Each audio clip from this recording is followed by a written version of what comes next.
주어진 본문 말씀을 가지고 하나님 나라에서 큰 자라는 제목으로 말씀을 전해 주실 최재우 목사님은 지금 서울 성령교회 담임 목사님이시고, 이번에 우리 청년대학부 큰 집회가 있었는데 그때 주강사로 오셔서 말씀을 지난주에 전했습니다. 오늘 우리 고혜라 선교사님이 특별히 이렇게 소개해 주셔서 저희 교회에 와서 말씀을 전하게 됩니다. 오늘 말씀을 전하실 때 하루 부흥회라 생각하시고 큰 은혜 받는 귀한 시간이 되시길 바랍니다. 할렐루야. 만나서 반갑습니다. 예, 제가 좀 웃토리를 벗고 해도 괜찮을까요? 네, 감사합니다.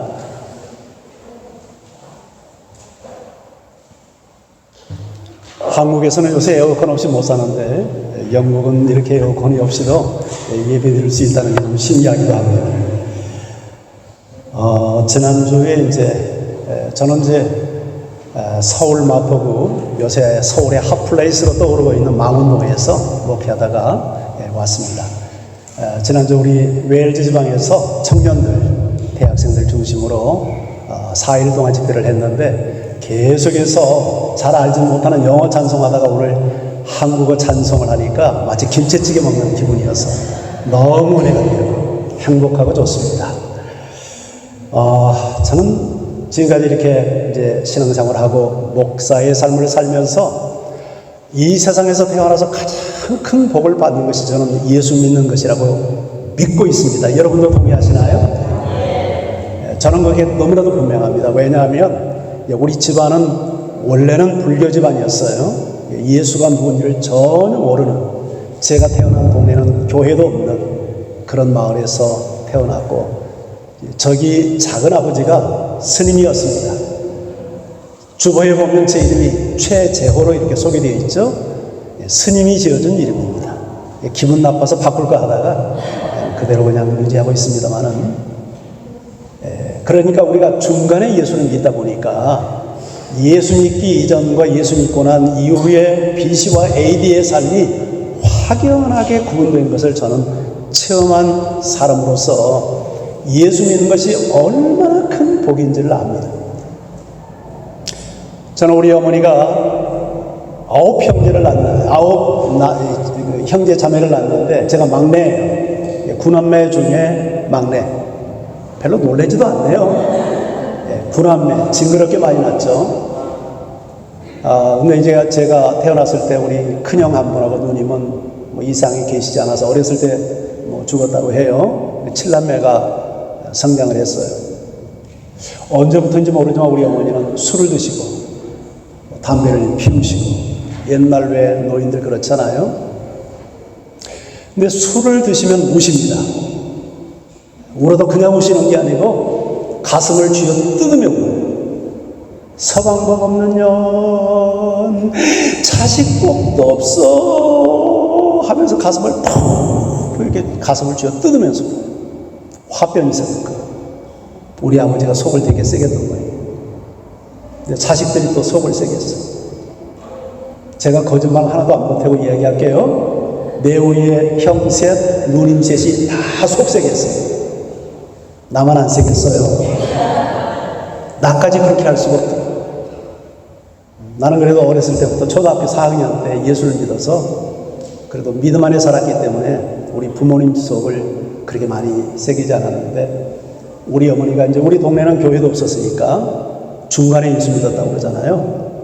제가 중학교 들어갈 무렵에 우리 동네에도 교회가 들어왔고, 우리 어머니가 제 이름을 예수 새기게 되었고, 내가 다니는 이웃 마을에 부흥회가 있어서 거기 은혜 받고 교회 다닌 지 3개월 만에 술, 담배 끊고 눈물이 변해서 찬송이 되고 탄식이 변해서 기도가 되고 새벽 기도하시고. 옛날 예수 믿기 전 우리 어머니는 가끔 점을 쳤어요. 점을 치면 점쟁이가 하는 말이 오래 못 살겠대. 나는 그게 100% 믿어져. 왜냐하면 하루 종일 술을 그렇게 매일 마시고 살면서도 밥 한 공기를 제대로 못 먹고 살았거든요. 시골에서 농사 지으면서. 우리 어머니 일찍 죽는다는 거 틀림없는 진리야. 그런데 그랬던 우리 어머니가 예수 믿고 나서 술, 담배 다 끊으시고 은혜 체험하고 매일 새벽 기도하고 그러면서 하나님께서 건강의 은혜를 주셔요. 그래서 우리 어머니 몇 살까지 사신 줄 아세요? 94세. 징그럽게 오래 사셨어요. 하나님의 은혜. 오래 사신 것만이 은혜가 아니죠.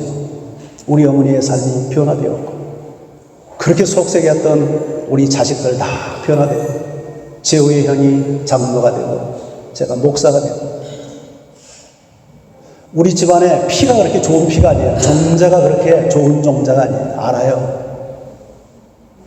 내가 예수 믿고 목사가 되지 않았다면 내 삶이 어땠을까? 우리 형님들의 삶과 다르지 않았을 거예요.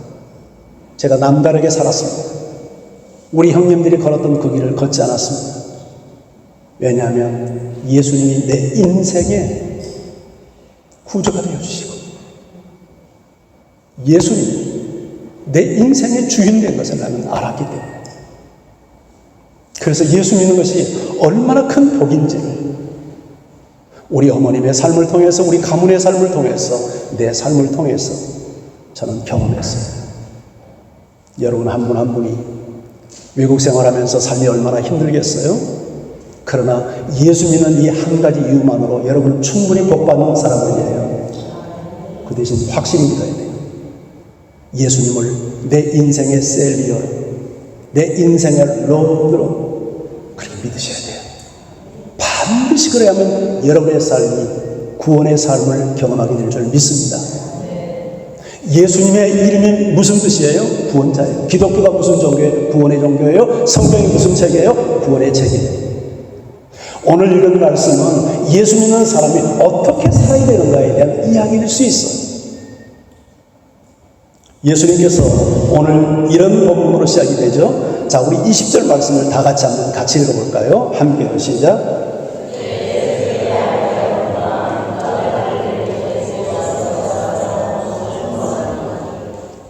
그때에 세베대의 아들 오미가 혹시 저하고 이게 성경이 좀 맞지 않는지 제가 보낸 그대로인가요? 예. 아들을 데리고 예수께 와서 절하며 구했어요. 여기 세베대의 아들들이 어미했는데 세베대의 아들들은 우리 성경에서는 밝히지 않지만 마가복음에는 야고보와 요한이라고 밝히고 있어요. 그 어머니가 두 아들을 데리고 와서 예수님께 절하며 무엇인가를 구했어요. 21절 한번 읽어봐요. 21절 시작. 예수께서 이르시되 무엇을 원하느냐? 이르되 나의 이 두 아들을 주의 나라에서 하나는 주의 우편에 하나는 주의 좌편에 앉게 명하소서. 한마디로 인사청탁이었죠. 주의 나라가 임할 때 주의 좌편에 우편에 영의정 좌의정 높은 자리 우리 두 아들 좀 앉게 해주세요. 그런데 예수님 이렇게 말씀합니다. 23, 22절 같이 읽어봅니다. 시작. 예수께서 대답하여 가라사대 너희 구하는 것을 너희가 알지 못하는보다 나의 마시려는 잔을 너희가 마실 수 있느냐? 저희가 말하되 할 수 있나이다. 예수님이 두 가지 말씀했죠. 첫째가 뭡니까? 너희가 무엇을 구해야 될지 모르고 있구나. 또 하나는 너희가 나의 마시려는 잔을 마실 수 있느냐? 이렇게 두 가지 질문을 해요. 그런데 제자들이 뭐라고 답변해요? 예, 물론이죠. 마실 수 있고 말고요. 마시죠. 그런데 예수님이 이렇게 말씀했잖아요. 너희가 무엇을 구해야 될지 모르고 있구나.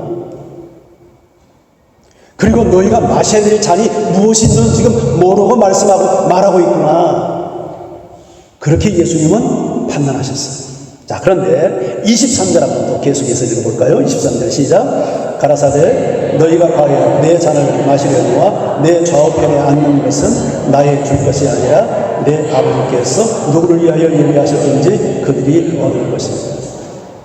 그러니까 내 좌편에 우편에 앉기 위해서는 내가 마시는 잔을 반드시 마셔야 된대요. 그런데 그 잔을 마실 수만 있다면 내 좌편에 우편에 앉는 것은 내가 줄 일이 아니라 아버지께서 주시고 그들이 앉게 될 것이다. 그렇게 예수님이 말씀합니다. 자, 그렇다면 예수님이 마시려고 하는 그 잔, 제자들이 마셔야 될 그 잔, 우리가 마셔야 될 그 잔, 예수님의 좌편에 우편에 앉기 위해서 우리가 마셔야 될 그 잔은 도대체 무엇을 의미할까요?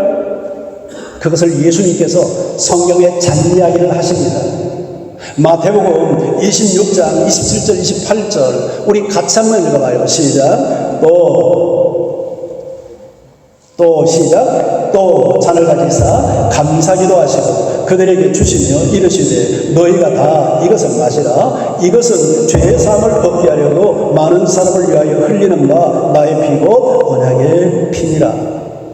예수님께서 십자가에 지기 전날 밤 제자들과 만찬을 하고 떡을 떼시고 이에 잔을 높이 드시고 이 잔을 포도주 잔이죠. 다 마셔라. 이것은 내가 너희를 위해서 흘릴 피, 곧 새 언약의 피다. 그러니까 예수님이 마시려고 하는 잔은 죽음이죠. 너희가 내가 마시려는 잔을 마실 수 있느냐? 내가 당하려고 하는 죽음을 너희도 당할 수 있겠느냐? 그렇다면 내 좌우편에 앉는 것은 누구든지 이 잔을, 이 죽음을 받아들이는 사람은 앉게 될 거다. 주님께서 그 말씀을 하시는 거예요. 그런데 제자들은 어때요? 그 의미를 알고 대답했을까요? 전혀 분위기를 보면 그 의미를 알지 못하고 예, 마시고 말고요 라고 대답합니다. 근데 이게 사실은 제자들만의 문제가 아니라 우리들의 문제일 수 있어요. 여러분들은 왜 예수 믿습니까? 신앙생활의 목적이 되어 있다고 생각하고 신앙생활을 합니까? 많은 사람들이 예수 믿으면 마음이 평안하고 삶이 안정되고 복을 받는다고 하고 우환질고가 사라지고 죽어서 천국 간다고 하니까 예수 믿는 사람들의 수가 상당수 됩니다. 틀린 말은 아닙니다. 그러나 그것이 예수를 믿어야 될 모든 진리는 아닙니다. 그 이상의 문제입니다. 그래서 예수님께서 이렇게 말씀하세요. 오늘 본문 25절, 27절인데요. 제가 한번 읽어볼게요. 예수께서 제자들을 불러다가 가라사대 이방인의 직권자들이 저희를 임의로 주관하고 그 대인들이 저희에게 권세를 부리는 줄 너희가 알거니와 너희 중에는 그렇지 아니하니 너희 중에 누구든지 크고자 하는 자는 너희를 섬기는 자가 되고 너희 중에 누구든지 으뜸이 되고자 하는 자는 너희 종이 되어야 하리라. 지금 높은 자리에 오르고자 하는 제자들에게 주신 답변이에요. 지금 너희가 내 좌우편에 앉기를 원하는데 근데 너희가 뭔가 하나 착각하는 게 있는 것 같아. 이방의 집권자들은 지배하고 군림하는 자리라고 생각을 하고 있지, 대인들은 대접받는 자리라고 생각을 하고 있지. 그런데 너희는 그렇지 않아야 하니 하나님 나라는 그런 나라가 아니야. 너희 중에 크고자 하는 자, 위대한 자가 되고자 하니 그러면 섬기는 자가 되어야 해. 첫째가 되고자 하느냐, 으뜸이 되고자 하느냐, 그렇다면 모든 사람의 종이 되어야 한다라고 주님은 말씀하셔요. 이게 하나님 나라의 가치관이에요. 세상 나라의 가치관과 하나님 나라의 가치관이 달라요. 포지션이 달라요. 세상 나라에서 높은 자는 지배하는 자예요, 군림하는 자예요. 자기중심적인 삶을 사는 자예요. 그러나 하나님 나라에서는 그런 자리가 아니에요. 섬기는 자, 종이 되는 자, 자기중심이 아니라 타인중심으로 살아갈 줄 아는 사람, 이런 사람이 하나님 나라에서는 실상 큰 자이고 높은 자이고 첫째가 되는 자라고 주님은 말씀해요. 이러한 예수님의 리더십을 항문적으로 정리한 책이 하나 나왔는데 그 책이 Servant Leadership이라는 책이에요. 1970년 로버트 그린 리프라고 하는 사람이 쓴 책이에요. 이 책은 오늘날 모든 리더십의 교과서와 같은 책이 되었습니다. 그런데 로버트 그린 리프가 어떻게 이런 예수님과 같은 리더십을 말할 수 있었을까? 그가 이 책을 쓰게 된 모티브가 있었다고 이야기를 합니다. 그게 스위스의 문학가인 헤르만 헤세가 썼던 동방순례라고 하는 책을 읽고 거기에서 인사이트를 얻었다고 이야기를 해요. 이 동방순례라고 하는 책은 어떤 책이냐면 제1차 세계대전이 끝나고 나서 서양에서 이제 동방여행, Journey to the East, 동방을 향한 여행을 하는 순례단이 모집됩니다. 새로운 세계를 여행하면서 새로운 세계를 보고 배우자는 동기로 출발한 순례단이에요.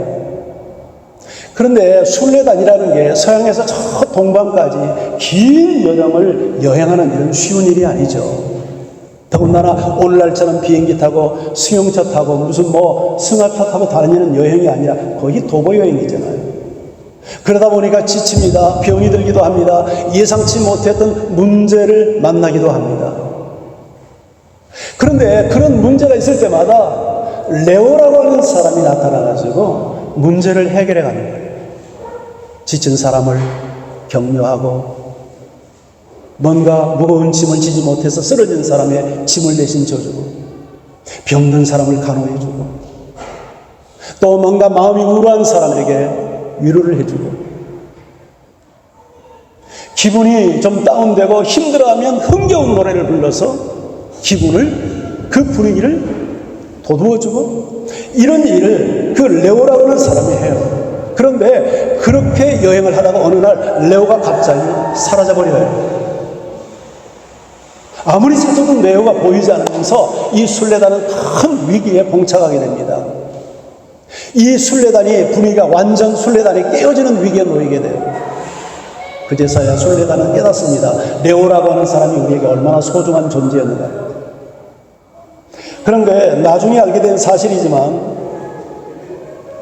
이 레오라고 하는 사람은 이 순례단을 시작할 수 있도록 후원을 하는 어느 교단의 대표였어요. 그리고 그 사람은 이름을 드러내지 않고 한 순례단의 일원으로 참여해서 그렇게 순례단원들이 힘들고 어려운 일을 당할 때 그들을 도우면서 순례의 목적을 향해서 갈 수 있도록 그렇게 뒷바라지를 하는 역할을 해왔던 것입니다. 로버트 그린리프가 이 동방순례의 네오를 보면서 서번트 리더십이라는 책을 쓰게 된 거예요. 자, 그렇다면 헤르만에서는 어떻게 이런 네오라는 인물을 동방순례에 등장시킬 수 있었을까? 그 배경을 보면 이해가 되는데 이 헤르만에서는 아버지가 선교사님이에요. 인도 선교사. 그리고 본인 또한 졸업은 하지 못했지만 한때 신학을 공부했어요. 그러니까 성경을 알고 예수님의 리더십을 아는 사람이죠. 그래서 그는 동방순례에 레오라고 하는 주인공을 등장시켜서 사실상 예수님의 리더십을 이야기하고 있었고 그 책을 읽었던 로버트 그린리프가 그 네오의 리더십을 보면서 서번트 리더십의 개념을 정리해서 이야기했던 거예요. 그러니까 동방순례나 서번트 리더십이나 모두가 사실상 모두 예수님의 리더십을 말하고 있는 것이죠. 어떤 사람들은 그 섬김을 자기의 높음을 위해서 이용하는 사람들이 있습니다. 다 그런 건 아니지만 특히 정치가들에게 그런 모습들이 종종 드러나기도 해요. 정치가라고 다 그런 건 아니에요. 분명한 철학과 그가 신념을 가지고 정치가가 되려고 하는 분들도 있지만 어떤 사람은 자기의 어떤 출세를 위해서 성공을 위해서 섬기는 그것을 도구로 삼는 사람들이 없지 않아요. 그래서 왜 선거철 되면 반짝 봉사도 한다, 무엇도 한다 하는데 선거 끝나면 싹 사라져버려요. 그 사람은 정직하게 이야기하면 섬김을 이용하는 사람이에요. 그런데 이런 일들이 심지어는 교회 안에도 없지 않아요. 교인들에게 표를 얻기 위해서 섬기고 이 교회는 그런 분들이 없으려고 봐요. 그러나 우리 한국교회 안에 보면 심심치 않게 어떤 직분을 얻기 위해서 섬기는 신용을 하다가 직분을 얻고 나면 그때부터 이방 집권자들과 같이 군림하고 지배하는 리더십을 발휘해요. 이건 예수님이 말씀하는 리더십이 아니에요. 이건 네오의 리더십이 아니에요. 이건 서번트 리더십이 결코 아니에요. 오늘 예수님은 이렇게 말합니다. 너희 중에는 그렇지 아니하니 너희 중에 크고자 하는 자는 섬기는 자가 되고 너희 중에 으뜸이 되고자 하는 자는 종이 되어야 하리라. 사랑하는 성도 여러분, 하나님께서 당신에게 주의를 주셨습니까? 직분을 주셨습니까? 파워, 힘을 주셨습니까? 그런데 그 힘과 주의를 가지고 지배자가 되어 있지는 않습니까? 군림하고 있지는 않습니까? 자기중심적인 명령을 하고 있지는 않습니까? 내 뜻대로 이끌어가야 된다고 생각하지 않습니까? 그건 예수님의 리더십이 아닙니다. 그건 이방 집권자들의 리더십입니다. 힘을 가질수록, 주의를 가질수록, 직분을 받을수록 우리는 저 낮은 자리에서 섬기는 리더십을 가져야 되고, 종이 되는 리더십을 가질 때 그 사람이 하나님 나라에서 큰 자가 되고 으뜸이 되는 줄 믿습니다. 아멘. 아멘.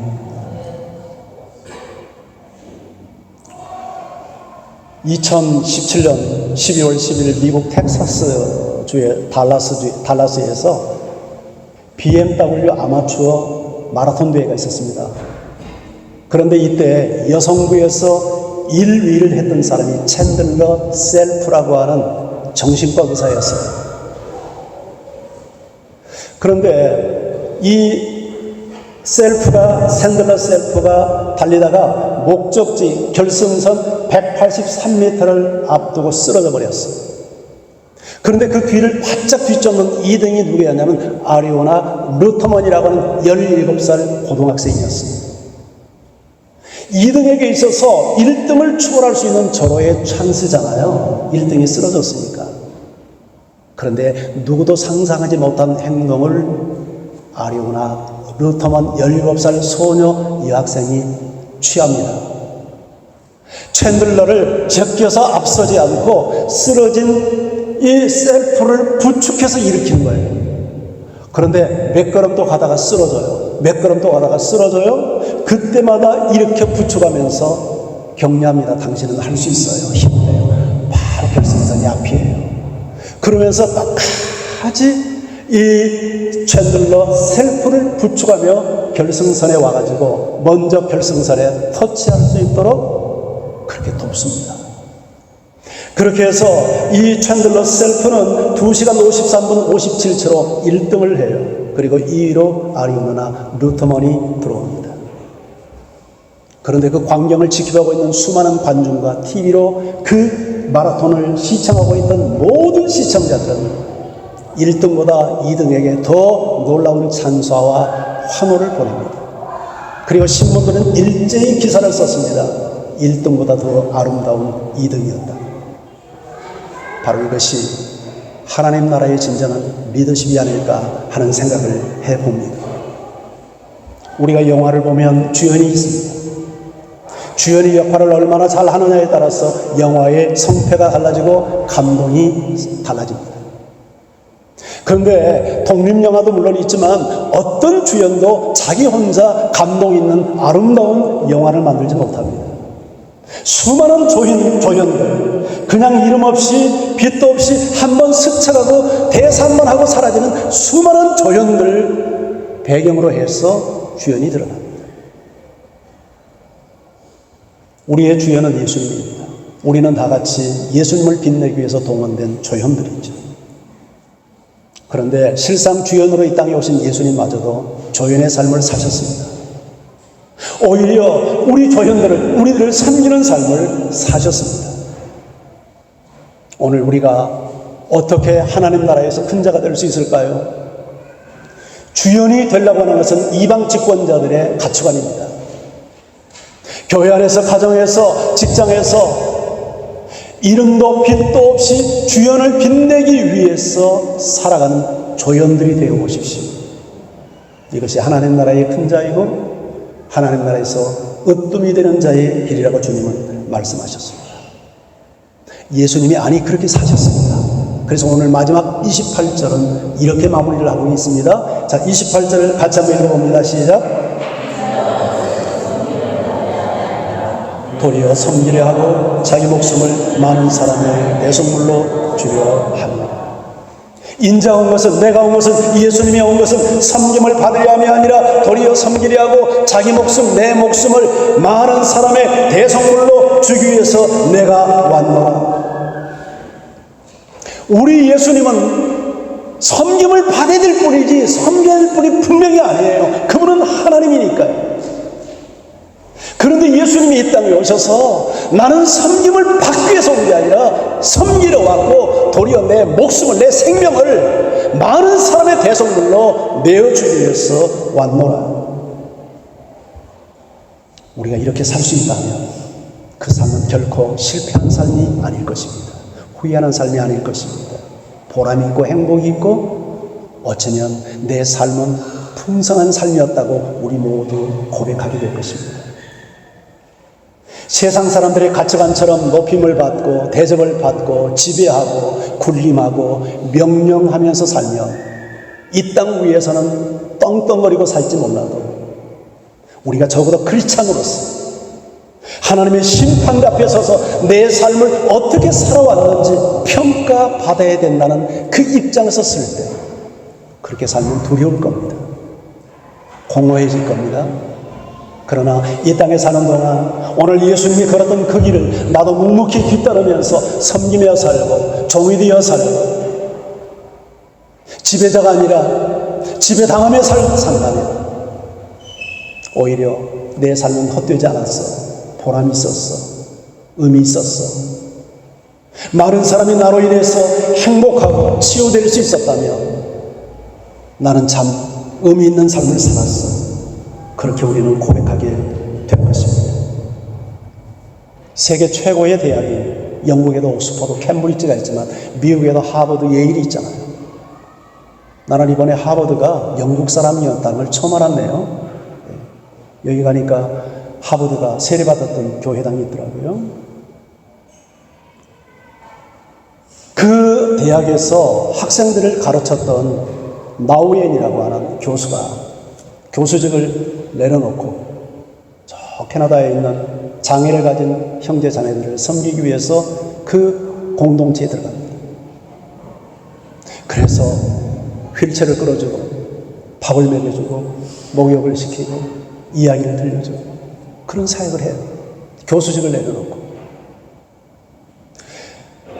그러다 보니까 대학 교수들과 제자들이 와서 교수님 다시 학교로 돌아오셔야죠. 그때 나우엔이 이런 말을 합니다. 들어보십시오. 나는 성공과 명예를 얻기 위해 높은 곳으로 나아갔지만 거기서 예수님을 만나지 못했다. 그러나 나는 이곳에서 예수님을 만나고 있습니다. 성공과 명예를 위해서 높은 자리를 바라보고 갔을 때 예수님이 그 마음에 없었대요. 그런데 오히려 높은 자리에 내려와서 참 낮고 천한 사람들, 누구도 돌보지 않는 그들을 돌보면서 예수님을 경험했다고, 예수님이 그 자리에 계셨다고 고백한 거예요. 저는 이 고백이 우리 모두의 거짓 없는 진실한 고백이 될 수 있기를 주님의 이름으로 축원합니다. 여러분의 가정에서, 여러분의 교회에서, 직장에서, 세상에서 섬기며 사는 사람이 될 수 있기를 축복합니다. 그것이 예수님의 삶이었고 이것이 하나님 나라에서 큰 자와 으뜸이 되는 자의 삶이기 때문입니다. 어떤 사람이 자기 집에서 사용하는 그 혈압 측정기 사용하지 않아서 우리 한국에는 그게 이제 중고를 파는 이렇게 사이트가 있어요. 35,000원에 내놨어요. 그랬더니 어느 분이 그걸 사겠다고 하는 분이 있는데 이렇게 답을 해왔어요. 혹시 3만 원에는 안 될까요? 제가 깎으려고 해서가 아니라 돈이 부족해서요. 그런데 문법 철자가 틀려요. 그래서 느꼈어요. 이분들이 연세가 많으신 노인들인가 보다. 그래서 25,000원에 주겠다고 약속을 하고 약속 장소에 나갔는데 예상대로 머리가 하얀 노부부가 둘이 나와 있는 거예요. 할머니는 첫눈에 보아도 건강이 굉장히 안 좋아 보였어요. 그래서 그 사용 설명을 다 해주고 25,000원을 받고 안녕히 가시라고 헤어져서 돌아오는데 몇 발짝을 돌아가는데 갑자기 돌아가신 할아버지 할머니 생각이 나는 거예요. 그러면서 이것을 우리 할아버지 할머니 섬기듯 그냥 드리면 안 될까 하는 마음이 생겨서 돌아섰습니다.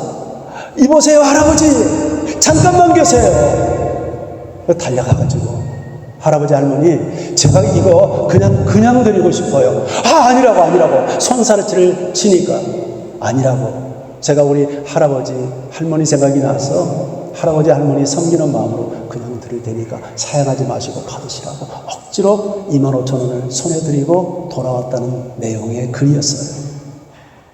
저는 그 글을 읽으면서 너무 마음이 훈훈했습니다. 감동이 밀려왔습니다. 그리고 또 하나 생각이 들었어요. 세상을 아름답게 만드는 일이 그렇게 힘들고 어려운 일이 아니겠구나. 25,000원 그 작은 기부와 희생을 통해서 이렇게 훈훈한 감동 있는 세상을 만들어낸다면 이건 누구나 할 수 있지 않겠는가. 250만 원, 2,500만 원, 2억 5천을 기부한다면 그건 특별한 사람들이 할 수 있겠지만 25,000원 그거 노인을 위해서 꼭 필요한 사람을 위해서 그 가난한 사람을 위해서 기부하는 거 누구나 할 수 있지 않겠는가. 그런 생각을 했습니다. 섬김은 축복입니다. 왜냐하면 섬김을 받을 때 섬김 받는 사람에게 마음에 기쁨이 있고 위로가 있고 행복이 있기 때문입니다. 그러나 섬길 때 더 기쁩니다. 섬길 때 더 행복해집니다. 섬김은 은혜입니다. 섬김을 받는 사람의 마음속에 하나님의 은혜를 경험합니다. 그러나 섬기면서 우리는 더 큰 하나님의 은혜를 체험합니다. 섬김은 치유입니다. 섬김을 받고 사랑을 받을 때 사람들의 마음속에 있는 모든 상처들이 치유되는 경험을 합니다. 그러나 이렇게 섬길 때 더 놀라운 치유를 경험합니다. 섬김은 생명입니다. 사람은 섬김을 받으면서 살아납니다. 그런데 섬길 때 더 우리의 내면이 풍성해지고 풍성한 우리는 하나님의 은혜를 체험합니다. 섬김은 예수님의 제자의 삶을 사는 것입니다. 예수님이 이렇게 말씀합니다. 요한복음 13장 14절 15절에 내가 주와 또는 선생이 되어 너희 발을 씻겼으니 너희도 서로 발을 씻기는 것이 옳으니라. 내가 너희에게 행한 것 같이 너희도 행하게 하려 하여 본을 보였노라. 내가 너희의 주인이 아니냐, 내가 너희의 선생이 아니냐. 그런데 주인이 종의 발을 씻고 선생이 제자의 발을 씻겼다. 예수님 당시에 상상도 할 수 없는 일입니다. 어떻게 주인이 종의 발을 씻깁니까? 어떻게 스승이 제자의 발을 씻깁니까? 그런데 예수님이 그렇게 하셨습니다. 내가 너에게 이렇게 했으니 너희도 가서 행하라. 너희도 행하게 하려고 내가 본을 보였노라. 예수님도 우리의 발을 씻기신 것을 압니까? 그게 나를 위해서 십자가를 지신 일 아닙니까? 생명을 내어주신 일 아닙니까? 이제 너도 가서 그렇게 행하라고 내가 본을 보였다. 여러분, 가정에서 섬기는 자입니까? 우리 문화는 아무래도 동양의 문화잖아요. 가부장적 문화잖아요. 목사이지만 쉽지 않습니다. 그러나 목사인 남편이 내 아내를 섬기고 내 자녀들을 섬기고 내 부모를 섬기고 내 교우들을 섬기고 이게 예수님이 우리에게 부탁하는 일이에요. 아내가 남편 잘 섬깁니까? 혹시 자존심 상해서 혹시 어떤 약한 자의 상처 때문에 섬김을 거부하고 살지는 않습니까? 그런데 그게 우리 주님이 보이신 본입니다. 남편을 섬겨라. 너의 자녀를 섬겨라. 교회 와서 섬김 받으려 하지 말고 서로를 섬겨라. 이게 하나님의 나라다. 이런 사람이 하나님 나라에서 큰 자이고 이런 사람이 하나님 나라에서 첫째가 되고 으뜸이 됩니다. 어디를 가든지 누구를 만나든지 어떤 상황이 있든지 여러분은 섬기기 위해서 소매를 걷어붙일 줄 압니까? 이번에 참 영국에 우리 청년 대학생들을 섬기러 왔는데 저도 다 자비랑 해서 왔습니다. 예, 우리 부부가 오니까 비행기 값도 적지 않더라고요. 어느 정도 도네이션도 했습니다. 아이들 다 무료로, 저만 한 게 아니죠. 강사들 다 그렇게 우리 선교사님들이 다 도네이션 해서 그 아이들 다 무료로 먹이고 재우고 시간마다 말씀 전하고 자기 은사로 섬기고 그렇게 섬겼습니다. 그리고 정말 은혜로운 집회였습니다. 그 아이들이 이런 집회에 와서 예수님의 사랑과 은혜를 체험하고 돌아갔을 때 그 아이들이 세상에서 정말 한 사람이라도 변화되어 그 섬김의 삶을 살아간다면 얼마나 위대한 열매로 성령께서 확산시킬까 생각하니까 가슴이 뛰었습니다. 우리 한국말에 그런 말이 있죠. 공부해서 남 주냐? 야 이놈아, 너 잘되라고 공부하는 거 아니야. 열심히 공부해. 우리 그런 말 하죠. 그런데 미국의 동북부 아이비리그가 있는 아주 명문 학교들의 건학이념은 너 잘되라고 공부하라는 말 그렇게 안 합니다. Not for self. 너 자신을 위해서가 아니야. For others. 다른 사람을 위해서 공부해라. 이게 공부하는 이유예요. 자신의 욕망을 위해서 공부하는 사람과 세상을 섬기기 위해서 공부하는 사람이 같은 태도로 공부할 수 있겠습니까? 공부하는 자세가 다르겠죠. 그래서 그 동네에서 세계를 이끌어가는 리더들이 나올 거예요. 내 자신을 위해서, 내 야망을 위해서, 내 욕망을 위해서만 공부하는 자가 아니라 세상을 위해서 섬기는 리더십을 가지고 네 공부해라, 준비해라. 이게 어찌 공부에만 해당되겠어요? 돈 버는 목적이 어디 있습니까? 영국까지 오셔서 여러분 돈을 버는 목적이 어디 있고, 사업하는 목적이 어디 있고, 성공을 꿈꾸는 목적이 어디 있습니까?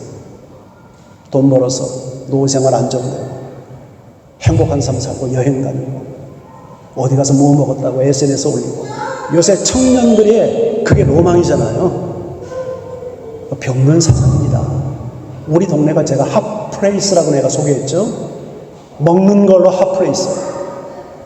홍대가 그 우리 근처거든요. 월세가 비싸니까 망원동, 원래 가난한 동네. 우리 동네는 원래 아주 진짜 뭐 주말이면 말이죠. 젊은 애들이 팍팍하게 줄 서서 1시간, 2시간 기다려고 음식 먹고 SNS 올립니다. 나 망원동 어느 맛집 가가지고 뭐 먹었다.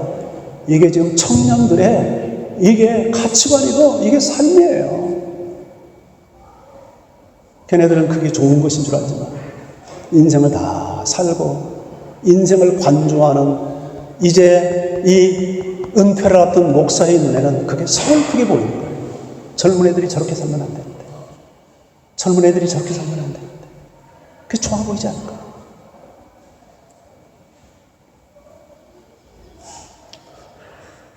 독일계 미국 선교사 가운데 우리 한국에 와서 청춘을 바쳤던 여자 선교사 서석팡 선교사가 있습니다. 이분은 독일에서 어렸을 때부터 부모를 잃고 미국에 가서 공부하면서 31살에 간호사 자격증을 얻어요. 그리고 32살 1912년 일제강점기 때 조선시대죠. 한국에 와서 조선에 와서 조선을 위해서 조선 사람으로 살아갑니다. 그녀는 한국에 와서 군림하지 않았습니다. 그때 미국과 조선은 선진국과 미개국이잖아요. 군림하지 않아요. 똑같이 조선 사람처럼 보리밥에 된장국 먹고 흰 저고리에 검정 치마 입고 검정 고무신 신고. 근데 서양 여자라 발이 커서 여자 고무신이 안 맞아. 그래서 남자 검정 고무신을 신고 그렇게 조선을 섬겼어요. 14명이나 되는 고아들을 입양해서 자녀를 낳고 소방 맞아 버림받은 여성 38명을 함께 모아서 생활하게 하고, 그리고 1년에 100일 정도는 낙이 타고 돌아다니며 전라도 지방 제주도까지 가서 환자들 보고 계몽운동하고 복음을 전하는 일을 해요. 그녀가 남겼던 일기장에 한 달간 500명을 만났는데 제대로 된 여자가 거의 없었대요. 다 굶주리고 병들고 소박나고 이런 여성들이 대부분. 그게 1900년 초에 조선의 여성들의 모습이었어요. 당시 여자들은 이름도 없었어요. 요새 태어난 것 감사하세요. 그때 여성들은 어떻게 불렸냐면 큰 년, 작은 년, 개똥어머, 부엌대기. 이게 여자들 부르는 이름이었어요. 그런 여성들에게 이름을 지어주고 이름을 불러주고 자존감을 심어주고 얼마나 당신이 소중한 하나님의 자녀인지를 일러주고 그러면서 여성운동이 일어난 거예요. 소록도 그 나환자 수용소가 바로 이 서석평 선교사에 의해서 만들어져요. 수많은 사람을 도와요. 광주에 2일 여자 학교를 세우고 방학 동안에 학생들 데리고 다니면서 농촌봉사하고 계명운동하고 1년이면 3만 명이 넘는 여성들을 계명운동을 하고 그런 소중한 일을 해요. 그런데 서석평 선교사는 그렇게 살면서 정작 자기 자신의 몸을 돌보지 못했어요. 그래서 풍토병, 과로, 영양실조로 쉬운 4살이라고 하는 안타까운 나이에 하나님의 부름을 받고 말아요. 그는 죽기 전에 자기 몸을 연구용으로 써달라고 기증까지 합니다. 32살 그 간호사 공부해가지고 막 와서 돈 한 푼 벌지 않고 한국에 와서 그의 은사와 그의 청춘을 바치며 조선을 섬겼어요. 오늘날 한국이 우연히 만들어진 한국이 아니에요. 그런 서석평 선교사와 같은 눈물겨운 선교사님들의 헌신과 희생과 사랑 속에서 우리 대한민국이 여기까지 온 겁니다. 그녀의 장례식은 광주 사회장으로 거행이 됐습니다. 그때 그 상해를 맨 사람들이 나병 환자 거린들이었어요. 상해를 메고 가면서 어머니 하고 나병 환자들이 거린들이 통곡을 하면서 상해를 메고 갑니다. 그녀가 살았던 7평밖에 안 되는 작은 방에 머리맡에 그녀의 좌우명이 항상 걸려져 있었어요. Not success, but serve. 성공이 아니고 섭리. 그것이 그녀가 살았던 삶이에요. 그야말로 예수님의 뒤를 따르는 제자의 삶이 아닐까요? 사랑하는 성도 여러분, 저와 여러분, 우리 모두 우리 그렇게 한번 살아보고 싶지 않으세요? 저는 이 설교를 얼마 전에 우리 교회에서 했어요. 근데 우리 교회에서 이 설교하기가 되게 부담스럽습니다. 우리 성도들이 당신은 그렇게 살았냐? 이렇게 질문할 것 같아서. 그래서 설교를 준비하다 말고 하지 말까? 그런데 했어요. 그러면서 참 제가 은혜가 됐어요. 이제 저는 더 하고 싶어도 얼마 못해요. 내년에는 은퇴해야 돼요. 그래서 은퇴 후의 삶도 내가 이렇게 살아야 되겠구나. 내 자신에게 하는 설교가 되었고 우리 모든 성도들에게 도전하는 교회가 됐더랬습니다.